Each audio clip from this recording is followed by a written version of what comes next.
India. Thank you very much. माननीय सदस्य श्रीमती सुप्रिया सुले जी. Stand on behalf of the NCP-SP in support of the list of supplementary demands for grants. Sir, obviously after every budget, clearly it's evident that every department states have their own issues, challenges in implementing the budgets. So clearly this list of supplementary demands is something we all support because we do understand it's the need of the hour. And I must say that compared to the last time, this time it clearly comes far more organized because the amount is much lesser than last time. So I would compliment the entire department for being, I think, either more organized or more structured or working better, whatever it is. But we're much more satisfied than what we were the last time for the demands of grants. Right now, India, clearly because of the global scenario, I do understand India is no more an insulated economy. So we do understand that every economy which is not insulated has its own challenges. And I think we really need to put all our minds, and this entire House needs to be together in what awaits India's economy in the world scenario. Because clearly a few points which everybody earlier has said that the growth has come down to 5.4, which is clearly alarming, and I'm sure the Honourable Finance Minister is also as alarmed as we are. But clearly a decrease in consumption growth, persistent inflation, necessity of sticking to a monetary policy, the alarming lower private investments and sluggish FDIs clearly are worrying all of us. I just would like to have pointed questions to the Honourable Finance Minister, because as we are elected representatives, there are a few questions, if you could kindly in a reply reassure the nation as what steps is this government taking for job creation given the scenario and the economy where it's going? How are you going to increase the consumption or the purchasing power right now, considering the growth has slowed down? The food and retail inflation, how are you going to reduce it? What steps are you going to take? How are you going to increase? India was always a savings economy. With the changing scenario, the global scenario, people are clearly, it's becoming a more spending economy. There was a time where interest rates used to be at 11 and 13%, used to be double digit. Now it's come down to 6 and 7. So people are not saving as much as they do, which is going to hurt our economy in the long run eventually. And the increase in income, given this scenario and slowing down, how are incomes going to increase for the earlier questions? And how are you going, what steps, specific steps is this government going to take to increase domestic investments? Earlier when she brought in the bill for banking, which we all supported, I even brought out an issue of the NBFCs. I would like to ask, just out of concern, that NBFCs are encouraging, they are growing. But there are a lot of deposits which people put. Is there a regulator that she has in mind for all these NBFCs? Because these are people, these NBFCs reach the last person. So it has to be regulated. So what are the checks and balances or mechanism that this government has in mind so that they all feel very safe and secure like normal banks do? So that's my first question. The other question I'd like to ask the Honourable Finance Minister is, we have a huge unorganized sector in this country.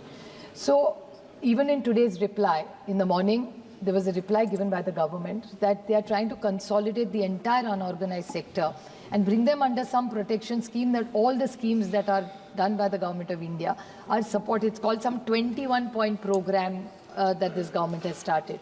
So if there is a huge unorganized sector even today in India, how are you going to consolidate, and is there a timeline for it? Because today you have said you've got about 30 crore people under that scheme, which is not clearly covering all the unorganized sector. So what steps are you doing? And there has to be a timeline.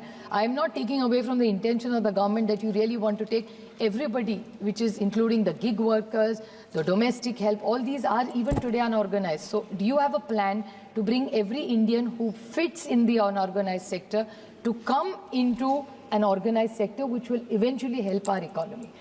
The fiscal deficit, which a lot of people have spoken about me, but I would like to ask her about, is that you keep talking about a $5 trillion economy, which a size of our economy will reach $1 trillion quite easily. I don't think whether they were in power or we would reach $5 trillion economy just because of the size of our country.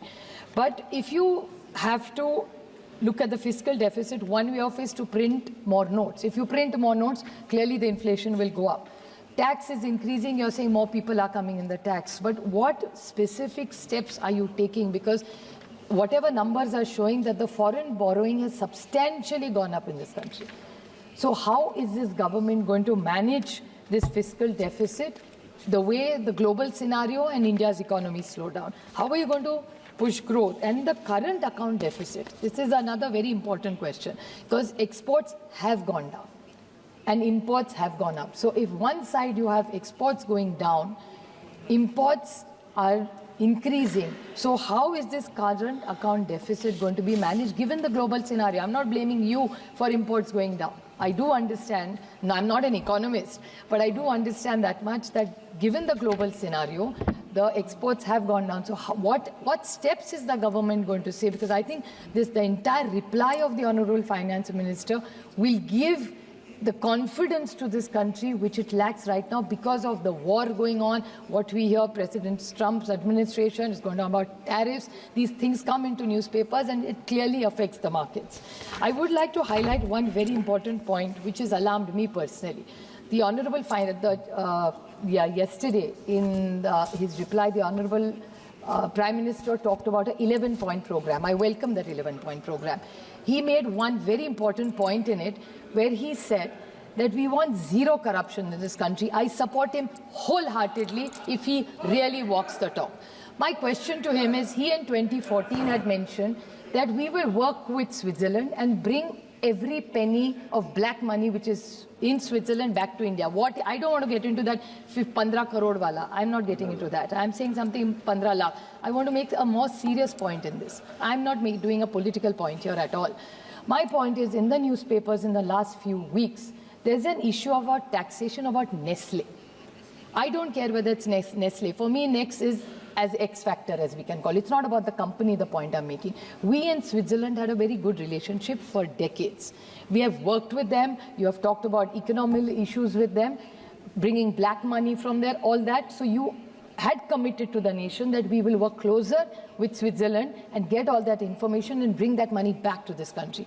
My question to this government is, they were a most favored nation for Switzerland with this entire run-in with the Nestle company. And after that, when Nestle was, in 2 minutes I'll miss it. It's a very important issue and nobody else has raised it so far, and it's really important, I feel.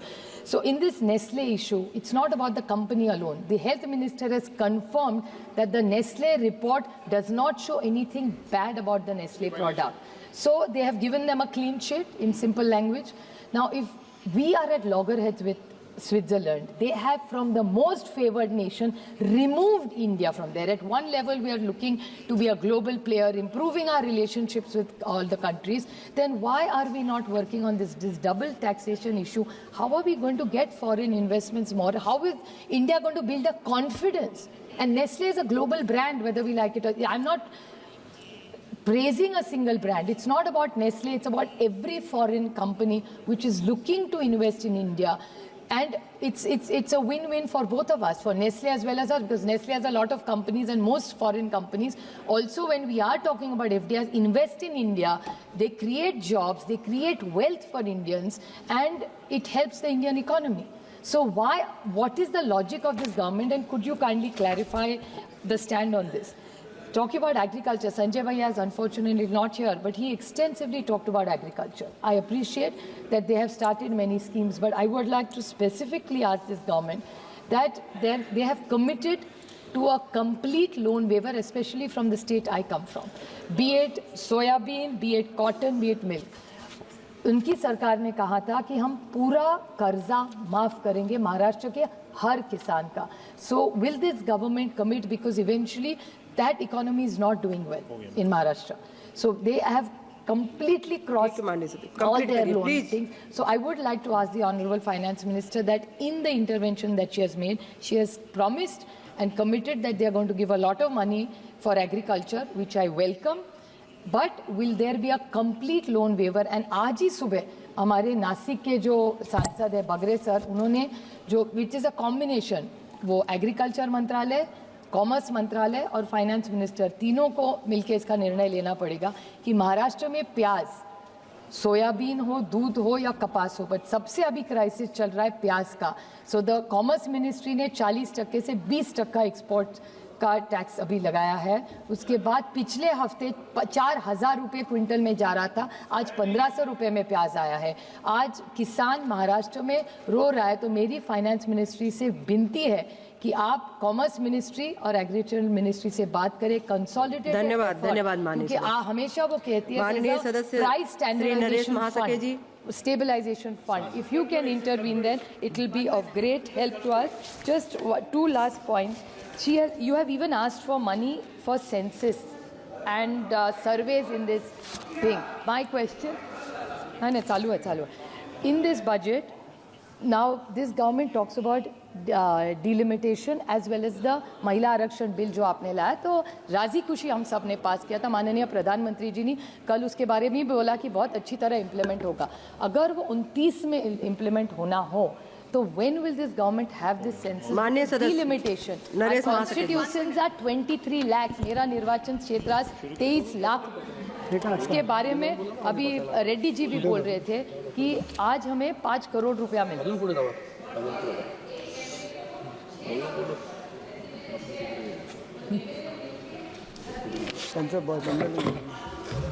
धन्यवाद। लोकशाही मराठी ऐका, पहा, जागरूक रहा।